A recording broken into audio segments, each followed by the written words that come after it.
Presque tout le monde sait qu'il faut faire des sacrifices pour réussir, mais très peu de gens savent quoi sacrifier exactement. Dans cette vidéo, je vais te parler des 7 choses que j'ai dû abandonner dans ma vie pour construire ma liberté financière. Ces sacrifices, parfois douloureux, ont littéralement changé ma trajectoire. Parce qu'à un moment, j'ai compris une vérité simple. On ne peut pas vouloir la richesse tout en gardant les habitudes qui mènent à la pauvreté.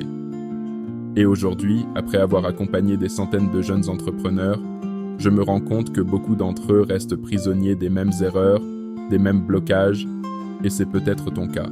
Alors si tu veux passer à un autre niveau dans ta vie, dans tes revenus et dans ton mental, écoute attentivement et rends-toi sur mon site arnaudzongo.com.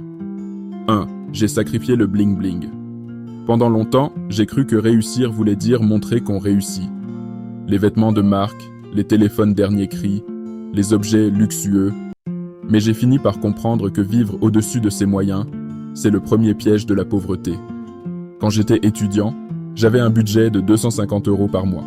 Et avec ça, je payais mon loyer, je mangeais, je m'habillais et surtout, j'épargnais. Comment ? En achetant uniquement pendant les soldes.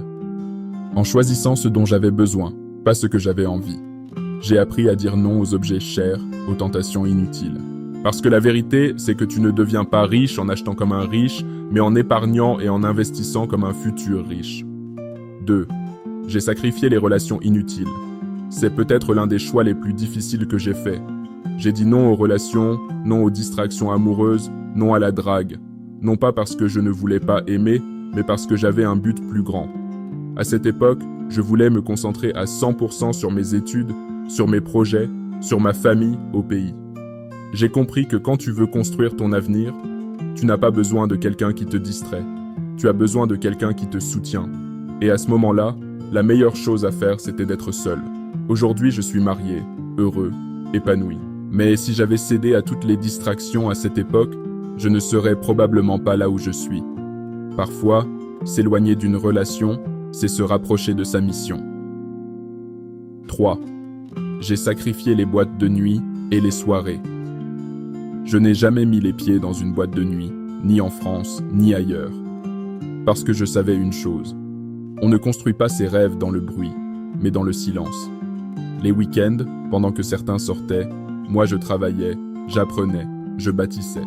Je ne juge personne, mais j'ai observé que les gens qui passaient leur nuit à faire la fête avaient souvent du mal à se réveiller pour faire fortune. Si tu veux te démarquer, fais ce que la majorité ne fait pas. Pendant que les autres se distraient, toi, investis en toi. 4. J'ai sacrifié